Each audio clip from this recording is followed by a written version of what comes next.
সাইয়েদনা ইব্রাহিম আলাইহিস সালামকে আল্লাহ জানাই দিলেন, রে ইব্রাহিম, তোমার সন্তানকে তুমি এবং স্ত্রীকে তুমি এমন নির্জনে রেখে আসো যেখানে কোনো প্রাণী মানব জানব কিছুই নাই, একেবারে নিভৃতে আর নির্জনে, যেখানে হজের জন্য লক্ষ লক্ষ হাজির উপস্থিত হয়। হযরত ইব্রাহিম সুদূর ফিলিস্তিন থেকে রওনা হলেন। আজকের দূর না, ইরাকের বাগদাদ, ফিলিস্তিন প্রায় 1 মাসের রাস্তা।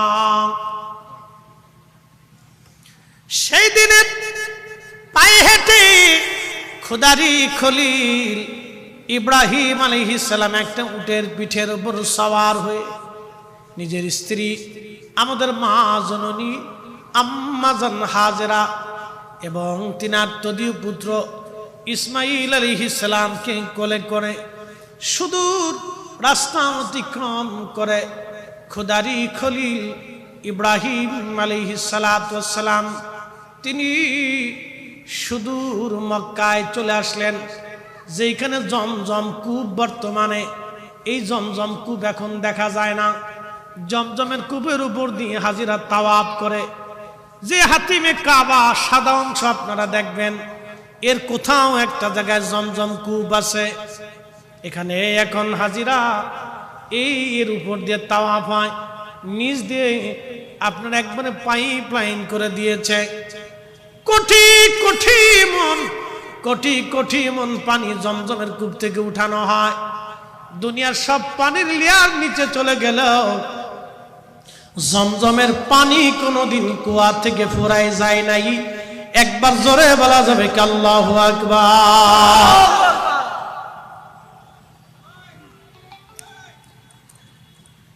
হ্যাঁ, এই ফোনের ঘোড়ার ডিমের জ্বালা একটা অশান্তি, খালি আইতেই থাকে, সারাদিন আয়। অনেকে কয় হুজুর ফোন বন্ধ রাখেন কে? না রাখলে আমি তো পাগল হয়ে যাব।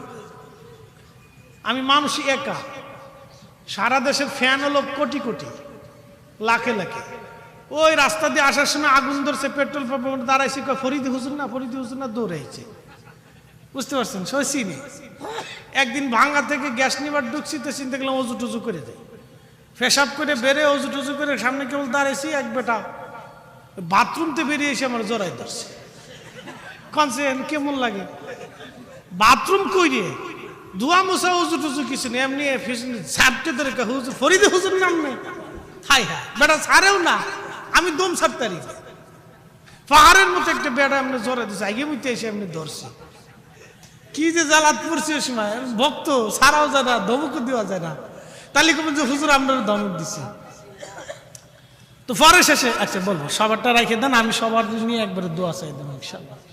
সবারটা সুন্দর করে রেখে দিলে আমি দোয়া একবারে একসাথে বলে দেবো। হ্যাঁ, তাহলে সবারটাই বলে দেবো, সবাই খুশি থাকবো। আমরা সবারই দোয়া করি, আমরা দোয়ার লাগে আল্লাহ আমরা পাঠাইছি দুনিয়া। কি কথা ঠিক কিনা? যার জন্য আল্লাহ কবুল করবে তারে বানাবে। আমরা সবার জন্য দোয়া করবো ইনশাল্লাহ। তো খুব মনোযোগ দেয়।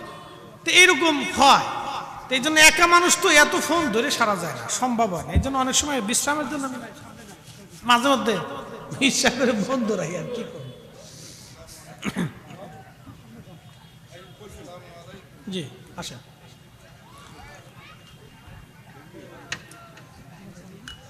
হ্যাঁ, এটা থাক, ফুকা পরে আরেকটু পরে। ভালো আছে?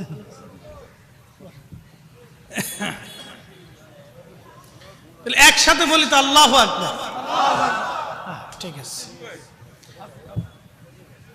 তো যেখানে ওয়াজ রাখছিলাম সেখানে ইব্রাহিম আলাইহিস সালাতু ওয়াস সালাম, বর্তমান কাবা, যেখানে জমজম, এই পানি দুনিয়ার সব পানির কুয়া শেষ হয়ে যাবে, কিন্তু জমজমের পানির কুয়া শেষ হবে আল্লাহ করতে বেরোইতে থাকে, সবসময় বেরোইতে থাকে। আর শিফাউল লিন্নাস, এই পানিটা মানুষের জন্য শেফা। এই জন্য হাজিরা গেলে মক্কাতে পানি পান করবে, এটা খুব বরকতের পানি। দাঁড়ায় পান করতে, বসে পান করা যাবে না। দুনিয়ার সব পানি আপনি দাঁড়ায় পান করলে কিডনি লিভারের সমস্যা হবে, কিন্তু জমজমের পানি আপনি সারা জীবনও যদি দাঁড়ায় পান করেন, কিডনি লিভার আরো ভালো হবে। একসাথে বলবেন আল্লাহু আকবার। তাহলে পানির ভিতরে বরকত আছে না?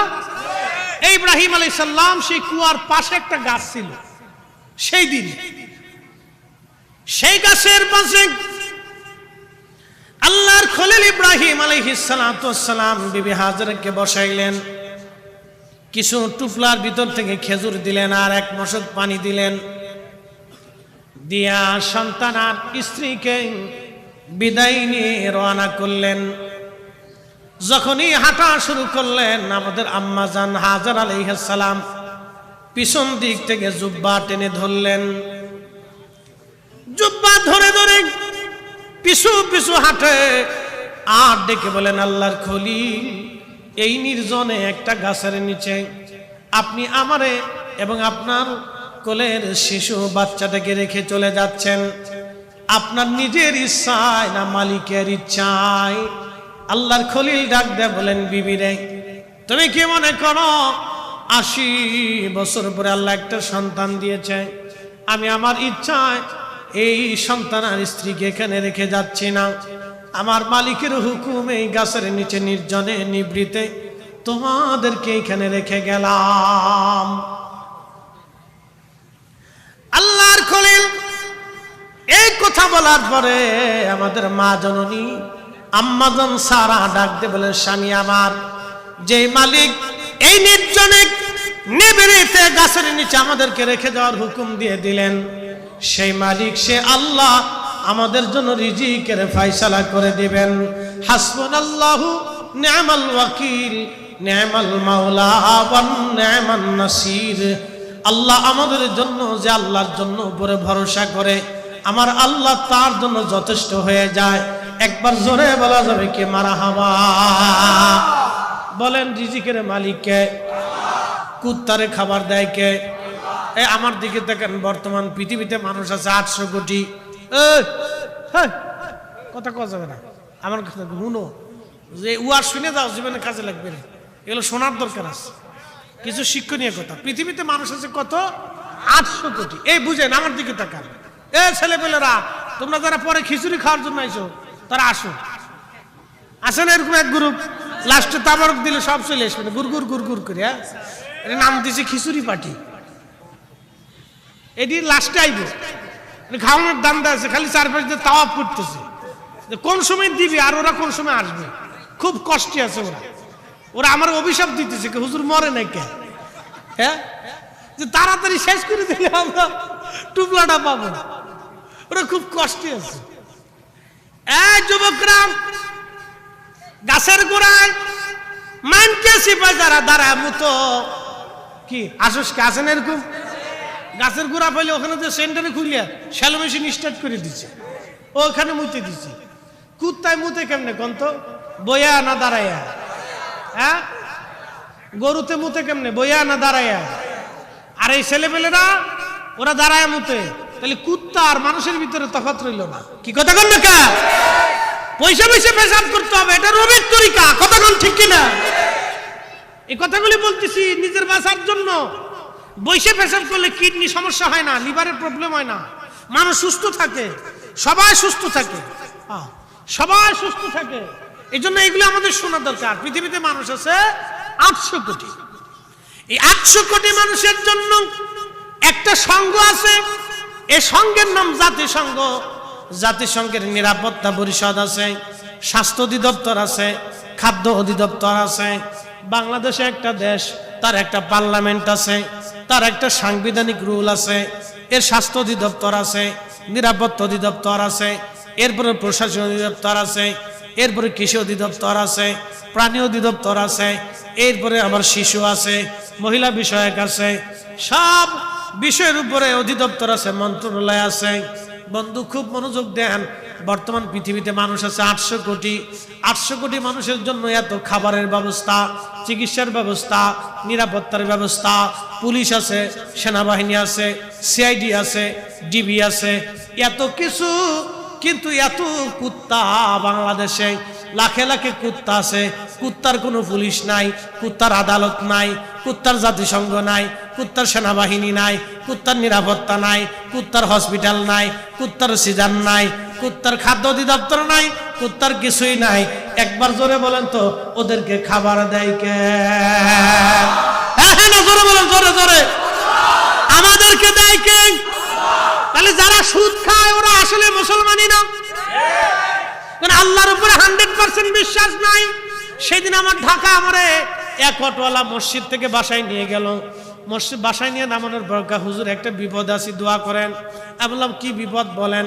কয় সুদে টাকা আনছিলাম অটো কিনার লাগিয়া, আমি গরিব মানুষ কি করব? সুদ দিয়া এই সুদখোরের কাছ থেকে টাকা আনছিলাম 35,000 টাকা। এই টাকার পরিশোধ সুদ দিতে দিতে 80,000 টাকা দিছি, তারপরে বলে হয় না। চিন্তা করছেন? আমি কই মানুষ না জানোয়ার? হুজুর মানুষই। আমি কই মুসলমান না অন্য জাত? কেন মুসলমানই। আমি মুসলমান হইয়া এই 35,000 টাকা দিয়ে সুদ বাড়তে বাড়তে 80,000 টাকা দিচ্ছেন, তারপরে শেষ হয় না, আরো 40,000 দাবি করছে। চিন্তা করতে পারছেন?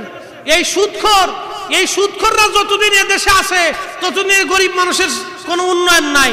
ওরা হুজুর টাকা দিয়ে গরিব মানুষের রক্ত শুষে খায়। কি কথা কন না কে? এই সুদের টাকা দিয়ে গরুর গোশত খাওয়ার সাথে শুয়োরের গোশত একই রকম, ওই কুত্তার গোশত একই রকম। ওই সুদের টাকা দিয়ে ছাগলের গোশত আর কুত্তার গোশতের মধ্যে কোনো তফাৎ। এরা গরিব মানুষের রক্ত এইভাবে শুষে খায়। আমি বললাম যে তাহলে দেশে যান, চেয়ারম্যান মেম্বার নিয়ে সালিশ দরবার বসে ওই বেটার কাছে মাপ সাপ চাই, বেটার মাপ সারা করেন, নালি খালি ডিম ফুটতে থাকবে।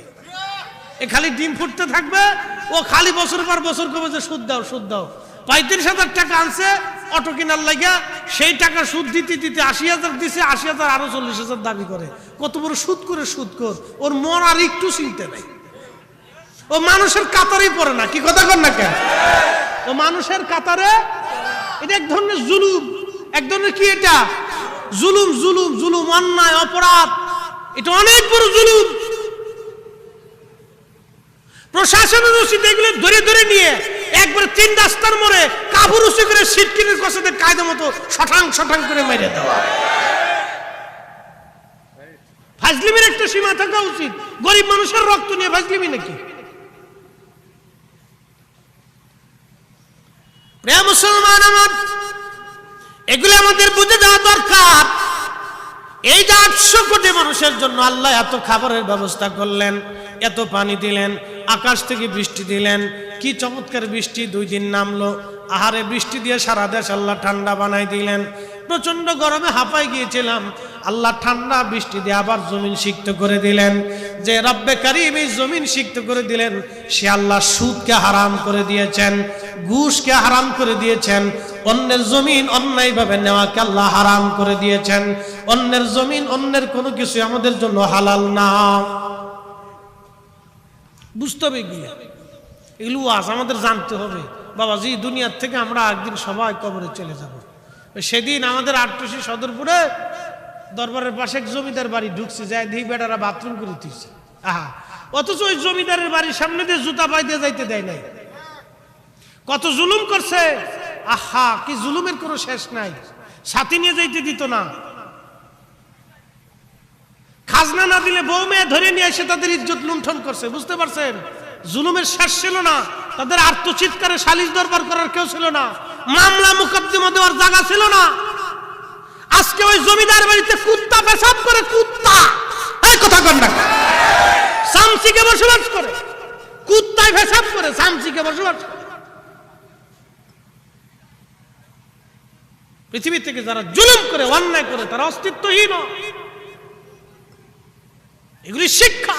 তাদের বড় বড় প্রাসাদ বিল্ডিং গুলি ধসে পড়ে গেছে, কুত্তা বসবাস করে, কুত্তায় বাথরুম করে দেয়। অথচ মানুষ তাদের দরজার সামনে দিয়ে জুতা পাই দিয়ে হাঁটতে পারে।